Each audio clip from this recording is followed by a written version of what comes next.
Здравствуйте, уважаемые друзья, зрители YouTube-канала Daily Europe Online. У меня в гостях юрист из Армении, комментатор Гера Акопян. Здравствуйте, господин Акопян, очень рад вас снова видеть. Приветствуем. Ну что ж, господин Акопян, давайте с вами начнем, конечно, с событий в Иране. Иран не чужое для Южного Кавказа государство, которое в равной степени, как Турция и Россия, влияет на политику Южного Кавказа.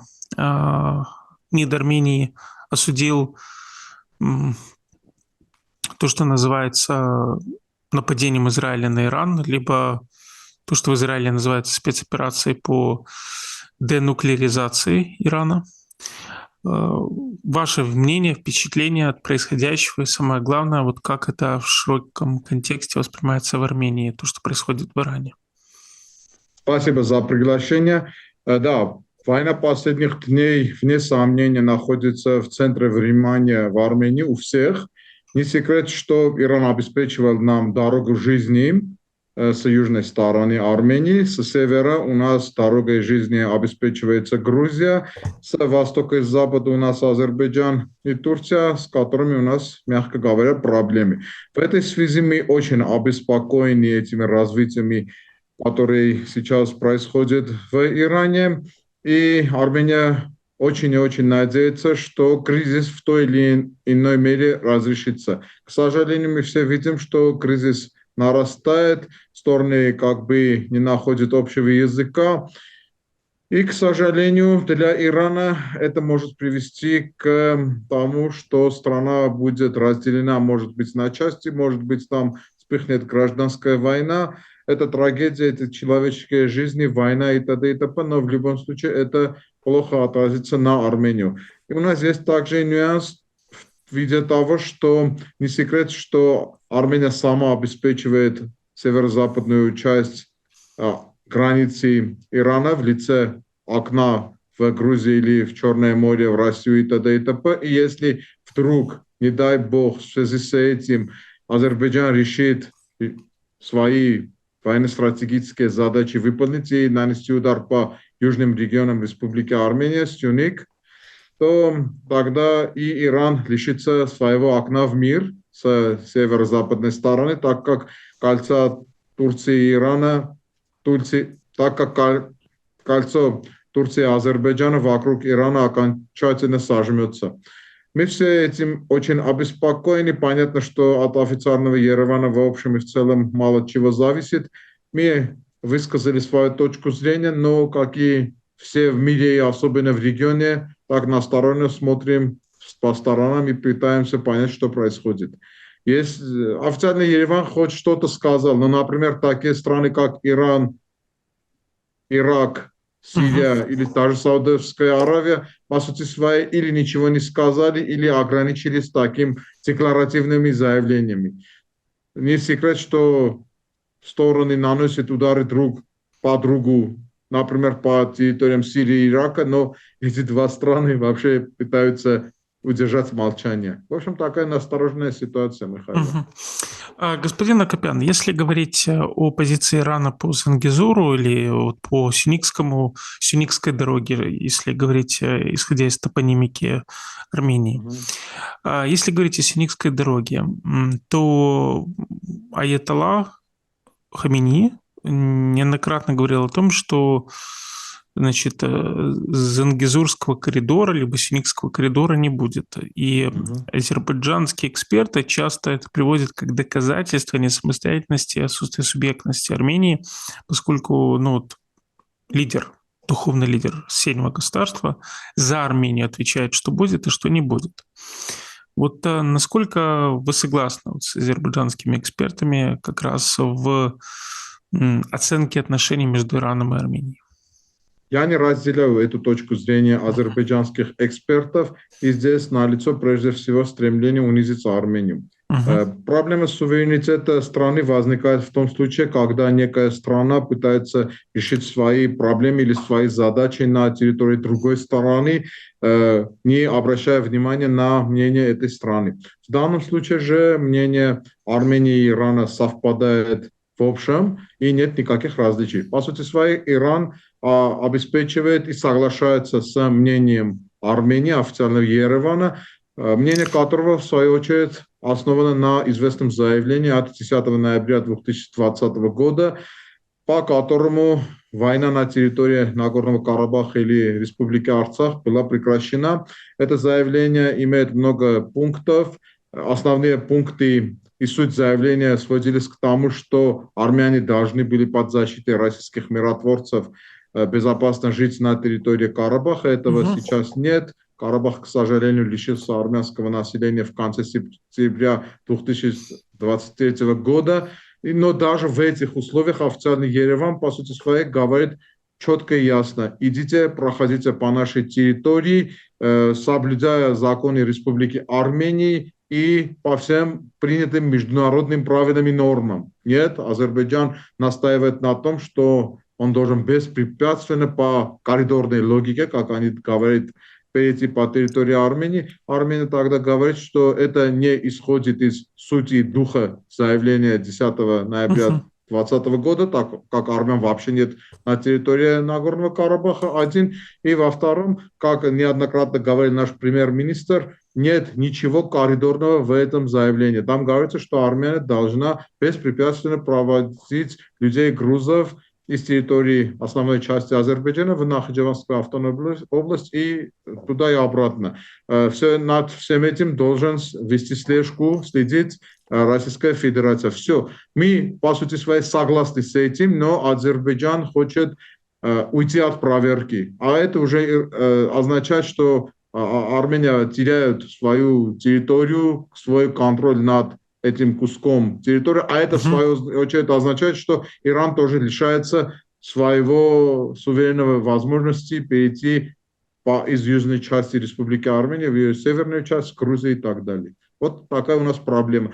Я считаю, что здесь, в общем и в целом, позиция Армении и юридически обоснована, и логична, и исходит из сути буквы духа заявления 10 ноября 2020 года. Я хотел бы вот этот вопрос, чтобы вы задали азербайджанским коллегам, в чем нелогичность этой ситуации, что они недовольны этим, в чем проблема вообще? Ну, я скажу за азербайджанских экспертов, логика там следующая. То есть, если вы рассматриваете заявление 10 ноября 2020 года как связанный документ, а вы акцентируете внимание о том, что это связанный документ, который предполагает, что одно вытекает из другого. Ну, вот, скажем, нахождение карабахских армян и свободная коммуникация по Лачинскому коридору, да, соответственно, свободную коммуникацию по Зангезурской или там Сюникской дороге. Да. Да, то есть, значит, исходя из того, что вы говорите, вывод следующий, что если нет двух условий, то нет и третьего условия открытой Сюникской дороги. Соответственно, Азербайджан на это смотрит по-другому, что, скажем, каждый из этих пунктов, так, они отдельно, они изолированно находятся, и их необходимо рассматривать изолированно. Тема Лачинского коридора и, значит, карабахских армян, она вот ушла на второй план и теперь рассматривается Азербайджаном только с точки зрения возвращения азербайджанцев в Армению на территории, откуда они были изгнаны. И, соответственно, ну, там условный нулевой вариант, карабахские армяне возвращаются в Карабах, но азербайджанцы имеют право вернуться в Армению. А тема Зангезурской дороги, она выделяется в отдельный кейс, и Армения обязана открыть Сюникскую дорогу, потому что она взяла на себя эти обязательства по вот этому трехстороннему заявлению. То есть этот пункт рассматривается изолированно. Вот так считать. Нет, я думаю, это несправедливый подход, и любой юрист вам скажет, что если стороны заключают договор, вот, человек идет и покупает машину или квартиру. Стороны составляют договор. Договор имеет много пунктов. Как это может быть, чтобы один пункт действовал, другой пункт действовал? По виду так не бывает. Документ, договор, это и там бытовое правило и международное правило. Если мы смотрим на договор, договор должен быть действовать в общем и в целом. Это нельзя так. Мы идем, покупаем дом, составляем договор. Это как бы, если одна сторона скажет, что действует лишь тот пункт договора, который говорит о том, что ты должен мне давать деньги. А тот пункт, что я должен тебе давать дом, не действует. Это же нелогично. Элементарно нелогично, Михаил, понимаете? Мгм. Элементарно нелогично. Мы должны смотреть на договор, на заявление от 10 ноября 2020 года в общем и в целом. Более того, я вам об этом сказал в ходе нашей предыдущей встречи. Мы должны посмотреть на дух договора, относительно чего, почему он был создан. А основным условием, духом договора было то, что война заканчивается, армяне продолжают жить на территории Мгм. Республики Арцах или НКР под защитой российских военных, и как уже во многом второстепенные условия, как представление, как жест доброй воли, как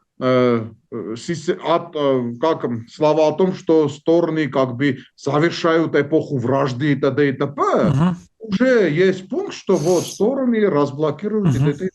Я вот сейчас хочу для вас прочесть этот 9 пункт этого договора. Смотрите, там как написано. 9 пункт. Разблокируются все экономические и транспортные связи в Мгм. регионе.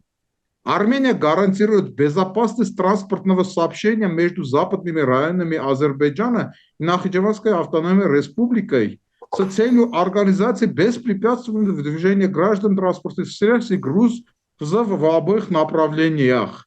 Контроль за транспортным сообщением осуществляют органы пограничной службы ФСБ России и так далее. В общем, Мгм. 9 пункт это. Теперь Армения даже имея перед глазами ту ситуацию, что армян в Арцахе уже нет, понимаете, то есть дух, основное принцип, правило, Мгм. из-за чего было все это. Ни армян там нет, ни российских миротворцев там нет. Но Армения все же как жест доброй воли, Армения могла стать в позу и говорить, армян нет, Лачинского коридора нет, вы все нарушили, идите со своим 9 пунктом. Но официально Ереван даже в этих условиях, Мгм. поскольку официально провозгласила стремление к мирной повестке, даже здесь Армения говорит, идите. Хотите, мы будем договариваться отдельно. Хотите, по этому 9 пункту идите и проходите, как любой гражданин любой страны проходит через армию. А теперь скажите, пожалуйста, в чем здесь нелогичность? В чем здесь финт? Что мы здесь нарушили, что азербайджанские эксперты недовольны? Вот мне интересно, хотелось бы, чтобы об этом услышать от азербайджанских Мгм. экспертов. Вот это такая ситуация у нас. Ну, смотрите, исходя из того, что я понимаю, ну вот, например, Украина и Молдова, я, по-моему, это уже говорил в нашем эфире, но в других точно Мгм. говорил, благодаря Европейскому Союзу действуют местные пограничные таможенные миссии. То есть, если вы пересекаете границу, например, Мгм. Одесской области и Молдовы, так, то есть граница, точнее, Украины со стороны Одесской области и Молдовы, Мгм. э, то вы одновременно досматриваетесь украинскими пограничниками и таможенниками и молдавскими Без пограничниками и проблем, пусть таможенниками. будет так.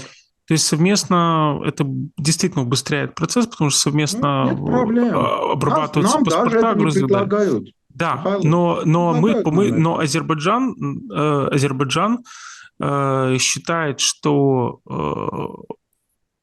он имеет право беспрепятственной коммуникации с Нахичеванием, то есть чтобы не было никаких таможенных пограничных процедур, чтобы А где это быстро, значит. написано? Нет, я Где это просто договорю, написано? излагаю Понятно, позицию извините. Азербайджана. Да, Извините. излагаю Да-да-да. позицию Азербайджана. Значит, Мгм. он считает, что это его природное право, значит, иметь возможность коммуницировать с своим анклавом. И самое главное, это всего там 30 километров. То есть, грубо говоря, взял и проехал. То есть, по сути, не о чем и говорить. То есть, для Армении это небольшая проблема разблокировать Зангезурскую дорогу, но, с другой стороны, это разблокирует и возможности для Армении по части там, альтернативных маршрутов, коммуникации, по части инвестиций из Азербайджана, коммуникации с Турцией. То есть Армения получает также свои выгоды за счет того, что разблокирует коммуникацию с Нахичеванской областью. Вот как вы смотрите вот под таким углом? Смотрите, в общем и в целом, как Армении, я думаю, что это, Мгм. в общем, нереально Мгм. после стольких лет вражды, как армяне могут через Баку прийти, скажем, в Дербент, или в Астару, или в Решт, понимаете? Еще в конце 80-х годов, когда армянские поезда из Еревана по железной дороге через Нахичеван шли в Мегри, азербайджанцы бросали камни, останавливали составы, были всегда инциденты. Я думаю, никакой среднестатистический реалистичный армянин в этих условиях через Азербайджан не уйдет никуда.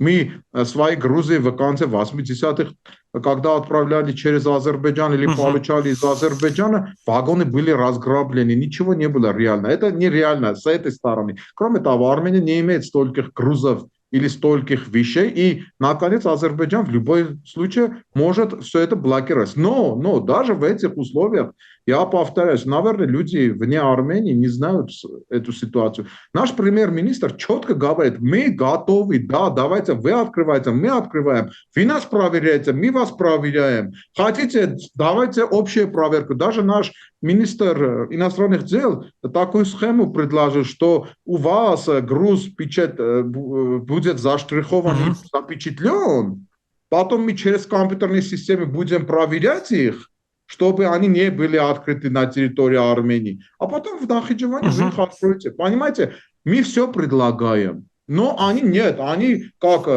на параде хотят без всякой проверки. А теперь я вам юридические моменты скажу. Вот дорога, скажем, шириной в 50 метров. Вы говорите, 40-30 километров ничего не решает. Это 40-30 километров означает дорога, например, шириной в 50 метров. А если на этой дороге выйдет один армянин, скажем, случайно какой-то пастух, его собьет азербайджанская машина. Какая будет юридическая ситуация? Кто будет эти инциденты расследовать? Кто будет ответственность нести? Какая вообще территория, эта дорога, какой юридический статус получает? Это означает некая серая зона, дорога, которая полностью не армянская, не азербайджанская, или какая-то инцидент случается, машина выходит из дороги и застревает рядом, или армянские машины могут использовать эту территорию, не могут использовать. Какие патрульно-постовые службы будут следить за этой дорогой? Скажем, азербайджанская машина застряла в центре этой дороги. Кто будет ему оказывать? Умер человек там. И, наконец, знаете, это для нас очень обидно. Что означает? Армения теряет. Ни за что, ни про что Армения теряет свой суверенитет.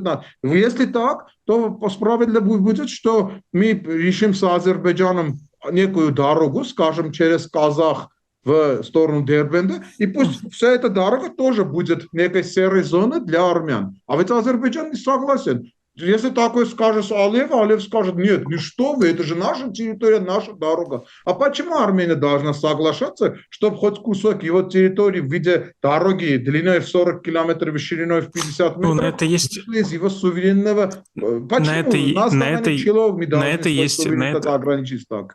Друзья, напоминаю вам о возможности поддержать канал. Буду вам предельно признателен за поддержку канала. Это на самом деле будет очень важная помощь, поскольку производство контента, оно действительно стоит дорого. Поэтому, повторюсь, вы можете поддержать канал. Как это можно сделать? Это можно сделать через PayPal, либо криптоберевод. Либо вы можете стать спонсором канала на YouTube. На это есть аргумент. Как правило, азербайджанские эксперты приводят следующее, что значит, Азербайджан как победитель, значит, в 44-дневной войне, как государство, которое страдало от оккупации своих территорий в протяжении 30 лет, имеет право вот продиктовать вот это вот требование Армении. Второе – это возможность для Армении восстановить и выйти из регионального тупика. То есть, грубо говоря... Давайте по части идем. Во-первых, я подробно в нашей предыдущей встрече говорил, что де юре Армения ничего никого не оккупировала. То есть это уже забываем. Что значит? Во-вторых, что означает Азербайджан как победитель? Кто сказал, что Азербайджан победил? Кто сказал? В итоге стороны написали договор от 10 ноября 2020 года, по итогам которого, если так строго посмотреть, Азербайджан ничего не победил. Что победил? Должны были там армяне остаться 120 тысяч, должны были 2000 российских миротворцев остаться, и ситуация так зависает. И, наконец, где это де юре написано, что Армения и Азербайджан воевали? И, наконец, самое главное, четвертое, в заявлении от 10 ноября 2020 года, где говорится, что Армения капитулировала и должна какие-то требования выполнить. Но даже в этих условиях, поскольку власть в Ереване сейчас очень мягкая, власть в Ереване говорит, иди проходи. Знаете, Михаил, я много слушаю Мгм. ваших гостей, ваших экспертов из особенно Азербайджана, я не пропускаю. Что элементарно, я хотел и не против, если бы у нас будет общий эфир. Вот, вы будете стоять в стороне, я задам вопрос, Мгм. пусть азербайджанский эксперт ответит. Тот же Ризман Гусейнов, пусть ответит. Ну, логично или юридически обоснует свою позицию. Понимаете, все настолько явно и ясно, что азербайджанская позиция предельно нелогична, не юридична. Вообще непонятно, о Мгм. чем речь. Что означает Армения капитулировала? Все, Армения вообще воевала в этой войне. И то, что наш премьер-министр что-то подписал, еще много вопросов вызывает, в том числе и в Армении. На какой стати ты написал этот документ? Понимаете, здесь много. Более того, статус этого документа тоже не определен. Если это международный договор, то он должен был пройти по армянским инстанциям. Но он не прошел. Или другой вопрос. Какое право имел армянский премьер-министр что-то подписывать? Понимаете, здесь масса вопросов. Но то, что Армения точно не капитулировала, как было, например, с нацистской Германией 9 мая, скажем, 1945 Мгм. года, такого нет. Да, потерпели поражение, да, армяне лишились Арцаха, да, понимаю, это тяжело. Но и что значит?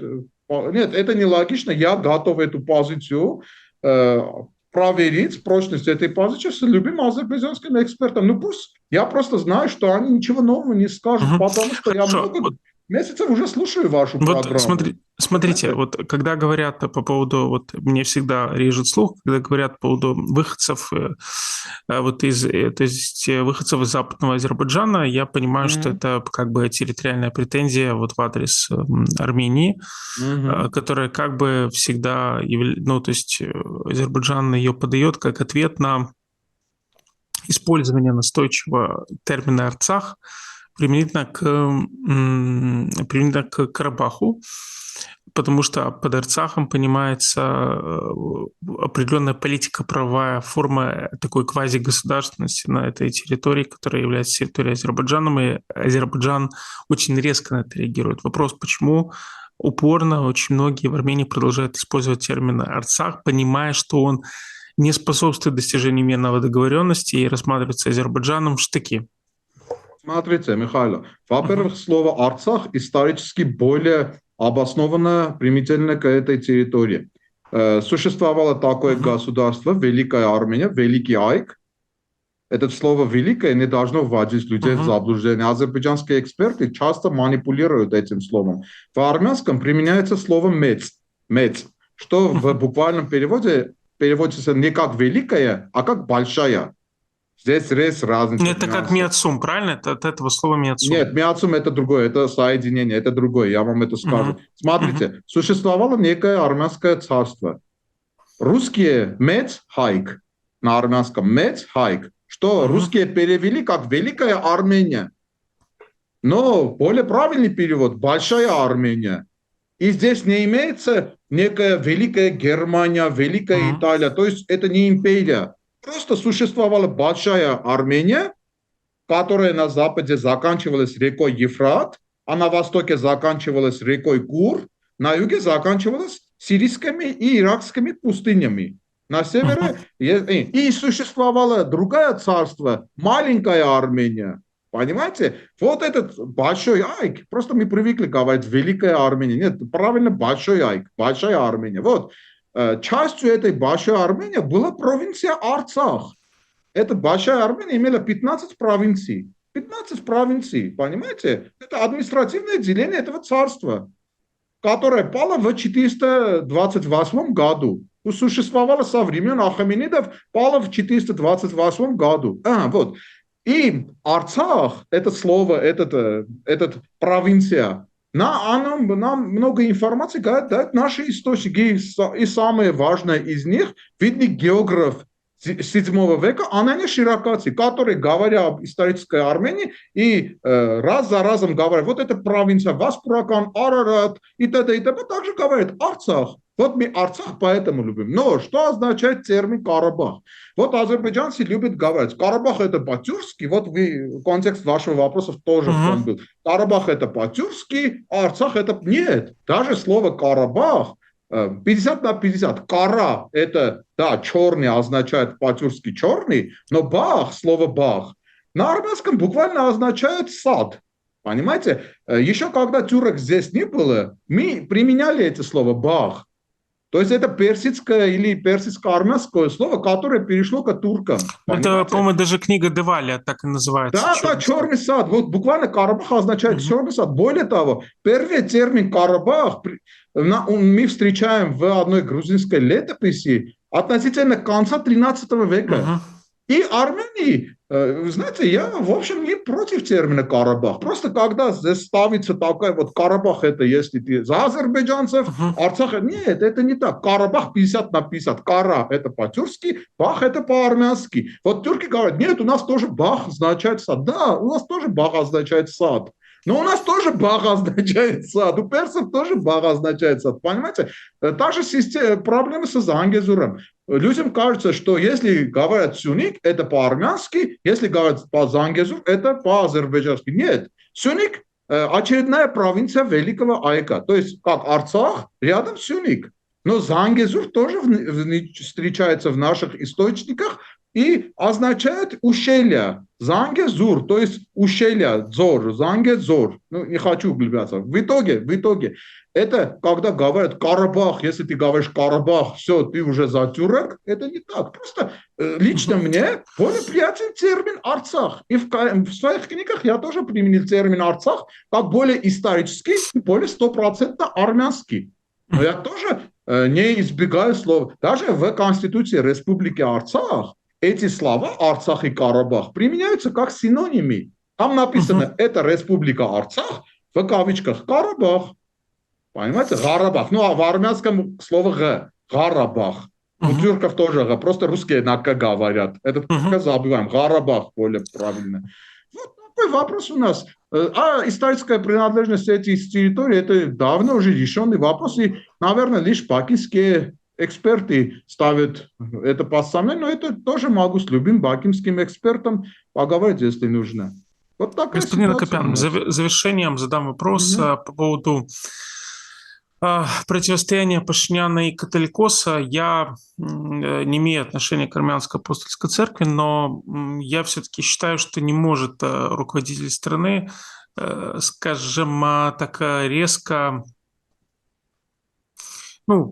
скажем, вовлекаться в дела церкви, потому что церковь все-таки отделена от государства. И когда премьер-министр ссылается на то, что он не паломник, не паломник, не послушник, не активист, а прихожанин этой церкви, и на том основании он высказывает необходимость изменения процедуры выбора патриарха и вообще выбора нового патриарха, потому что это, значит, человек, который по моральным соображениям не соответствует званию патриарха, католикос, о чем говорит Пашинян, а некоторые идут дальше, говорят о том, что это вообще человек, связанный с Россией, то, конечно, на мой взгляд, это все-таки удар по верующим, поскольку армянская апостольская церковь играет очень большую роль в Армении. Вот вы как считаете, насколько это разумно со стороны Пашиняна? Спасибо, очень примечательный вопрос. Естественно, я юрист, действующий юрист, и не могу иметь другое мнение. Я об этом много написал на своей странице в Фейсбуке. Другие юристы тоже об этом написали.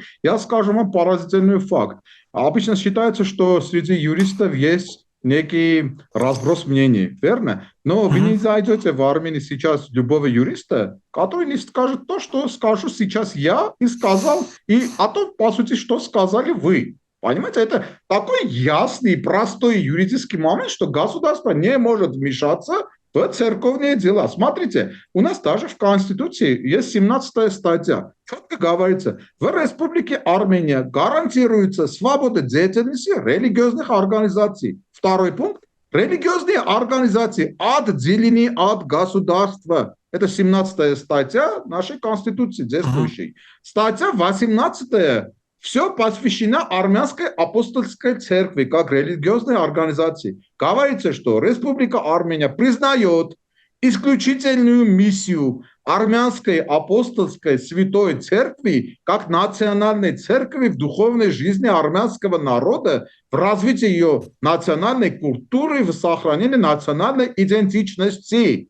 отношения между Республикой Армения и ААЦ могут регулироваться законом. То есть в Конституции говорится, что есть некий закон, ААЦ – это религиозная организация, отделена от государства, четко отделена, но поскольку это не какая-то, скажем, секта или все же как католицизм для итальянцев или испанцев, у нас есть тоже исключительная миссия, есть отдельный закон. И у нас тоже есть отдельный закон о свободе совести и религиозных организациях. Понимаете? А у нас также есть закон, который особо регулирует отношения ААЦ и государства еще 2007 года. И там все тоже написано, что вот мы признаем, католикос, он не имеет права вмешиваться в государственные дела. Государство тоже не имеет права. Понимаете, это все настолько ясная, прямая ситуация, что даже здесь нет. Это как, знаете, что если бы премьер-министр Армении вдруг решит, что Армения должна решать, кто будет возглавлять свидетелей Иеговы в Армении, или пятидесятников, или баптистов. Понимаете? Понятно, что ААЦ это не баптисты или не Иеговы. Но в принципе, одна и та же ситуация. Нет, это любой юрист, да, знаете, даже провластные юристы очень осторожно, они не высказываются, потому что любой юрист, если скажет то, что против того, что я сказал, он совершит юридическое самоубийство как профессионала. Он просто будет осмеивать его. Но здесь ситуация, это юридическая сторона оставляем, здесь ситуация политическая. Не секрет, что наш католикос Карагин II, он на более национальных позициях стоит, в том числе и в вопросах Арцаха и Карабаха, в том числе и внутриармянских многих вопросах. И не секрет, что нынешняя власть Армении во многом потакает турецко-азербайджанским претензиям, которые, по представлениям многих армян, попирают наши национальные интересы и даже национальную гордость. Понимаете? Ну да, потерпели поражение в войне, поняли. Ну, извините, а какой народ не потерпел поражение в войне? Есть в мире такой народ, который не потерпел ни разу поражение в войне? Нет такого народа. Но это же не означает, что потерпели поражение в войне, теперь должны во всем сдаваться туркам, азербайджанцам, говорить, идите, вот наш дом, вот наши семьи, вот наши национальные достояния, идите, что хотите, сделайте, понимаете? Армяне противятся, внутри противятся этому. И церковь, как национальная структура, притом, скажу я вам, вот я слежу за, например, развитием ситуации на Украине. Может, я здесь буду ошибаться, потому что нюансов не знаю. Но сколько я из Армении вижу, у вас оппозиционная часть православной церкви более активна, чем у нас. У нас католикос что делает? Иногда какое-то заявление делает, скажем, в важные памятные дни, скажем, в день геноцида армян в Османском султанате, и там говорят, что вот мы армяне, мы должны быть сильными, национальными и так далее. Он не говорит, идите, меняйте власть, не знаю, сделайте это. Есть просто у нас один из сарпазанов, это, чтобы вы представили, это епископ, как епископ. То есть там католикос на самом верху стоит, несколько епископов, то есть рангом на уже второй ступеньке. Один из наших епископов, который владел церковной территорией на северо-востоке Армении, когда действующая власть решила... Это в Тавушской области, имеете в виду? Да, я просто не хотел... Когда когда действующая власть Армении решила в одностороннем порядке уступить земли Республики Армения Азербайджану, притом на этой территории проходили наши оборонительные рубежи. Вот этот Баграт Сарпазан сказал, я против этого, я собираю свой посол и иду в Ереван. Понятно, что это против власти. Но даже здесь католикос наш, извините, католикос четко сказал, что с того момента, как Баграт Сарпазан начинает свою эту деятельность, он перестает быть епископом. Это по общему понятию епископ, понимаете? То есть он начинает действовать как гражданин, как армянин. Церковь дистанцировался от этого.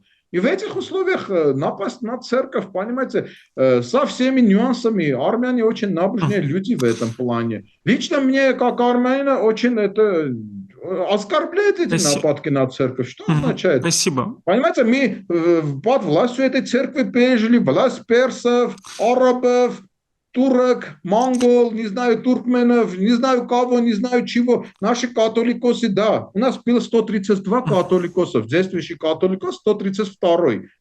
Но, да, были плохие католикосы, но основная часть католикосов это люди, которые еще, наш Нерсес Великий, один из первых католикосов, еще в 371 году на Дзиравском сражении стоял на горе и молился за армянское войско.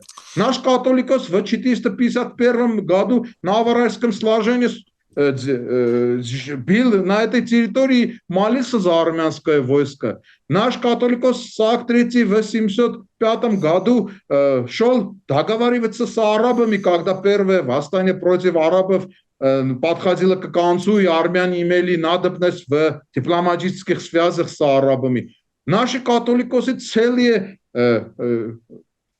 просветительскую деятельность делали, армянские, письменность армянская, понимаете, народу не дали пропасть под властью ислама.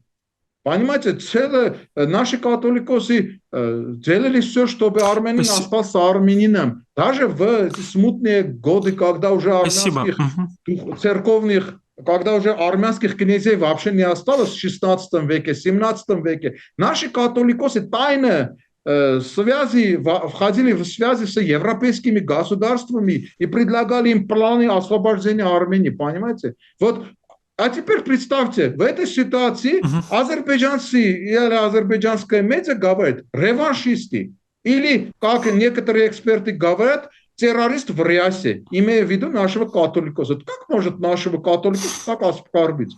То есть Гарикин II террорист, притом в рясе, да?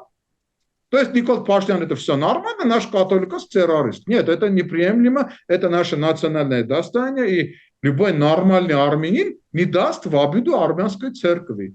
Понимаете, в отличие, несмотря на ничего. Вот такая у нас ситуация. Спасибо большое, господин Акопян. Друзья, с нами был Гер Акопян, юрист, эксперт из Армении. Господин Акопян, я очень рад, что у нас с вами наладилось такое взаимодействие. Вы приходите, я очень ценю. И до новых встреч. Спасибо вам огромное. Спасибо и вам, Михаил, спасибо. Извините за мой несколько корявый русский, но я говорю столько. Буду рад еще встретиться с вами и иметь еще обсуждение. Спасибо вам огромное. Спасибо.